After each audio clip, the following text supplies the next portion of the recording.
Hello అండి. RJ ఎయిర్పోర్ట్‌కి వచ్చేసాను. ఫస్ట్ ఇంటర్నేషనల్ ట్రిప్ అనమాట ఇది. ఎక్కడికి వెళ్తున్నా అనేది ముందు ముందు మీకు వీడియోలోనే తెలిసిపోతుంది. సెక్యూరిటీ చెక్ అయిపోయింది. ఆ తర్వాత ఇమిగ్రేషన్ చేయించేసుకొని లోపలికెళ్ళిపోయాను. నేను థాయ్ ఎయిర్వేస్ బుక్ చేసుకున్నాను. Thai Airways Bangkok, Hyderabad to Bangkok, Bangkok to Taiwan అనమాట అఫీషియల్ వర్క్. సో సీటింగ్ మొత్తం ఇలా ఉంటుందండి. 270 సీట్స్ ఉన్నాయి.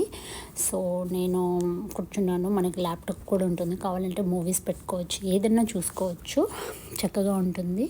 ఇంకా స్టార్ట్ అవ్వలేదు, స్టార్ట్ అవ్వబోతుంది. ఇది తెల్లవారుజామున 1 గంటలకండి. తర్వాత మాకు కొంచెం మీల్ ఇచ్చారు. మీల్లో మన ఇండియన్ ఫుడ్, ఎందుకంటే ఆర్జే ఎయిర్పోర్ట్ నుంచి వెళ్తుంది కాబట్టి ఇండియన్ దాల్ మఖని అది ఇచ్చారనమాట.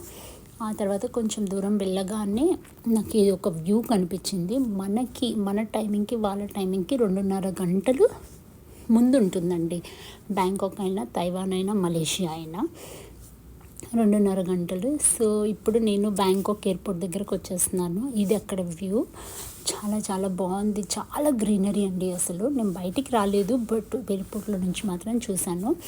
ఇక్కడ నుంచి కనెక్షన్ ఫ్లైట్ తైవాన్ది పట్టుకోవడానికి 4 కిలోమీటర్స్ నడిచానండి. ఫైనల్లీ కనుక్కొని థాయ్ ఎయిర్వేస్, ఇది కూడా థాయ్ ఎయిర్వేస్ నుంచే బుక్ చేసుకున్నాను. వెళ్ళి కూర్చున్నాను. సేమ్ టు సేమ్ ఉంది. బట్ ఇక్కడ నాకు ఒక డిసప్పాయింట్మెంట్ ఏంటంటే మీల్స్ ఆర్డర్ చేశాను. మీల్స్లో నాకు నెట్లో నేను వెజ్ అనేది సెలెక్ట్ చేయలేకపోయాను. వాళ్ళు కూడా ఓన్లీ నాన్ వెజ్ ఉందని చెప్పారు. సో నేను వద్దని చెప్పాను. ఇంకా నేను ఏం తెలియదు అసలు. ఆ తర్వాత ఈ ట్రిప్ అయిపోగానే హోటల్ కోసం వచ్చాను. అసలు మన లాంగ్వేజ్ వాళ్ళకి అర్థం కాదు, వాళ్ళ లాంగ్వేజ్ మనకు అర్థం కాదు. ఇది ఒక సముద్రం నుండి కొంచెం కిందికి వెళ్ళి తీసుకొని వెళ్ళింది. చాలా బాగా కనిపించింది. ఫోటోలో అంత క్లియర్గా లేదు, బట్ చాలా చాలా బాగుందనమాట.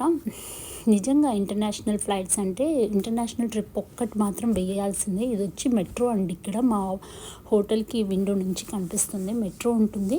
దాని పక్కన ఇల్లులు చూసారు ఎంత బాగున్నాయో ఇల్లులు. అసలు చాలా నీట్ సిటీ.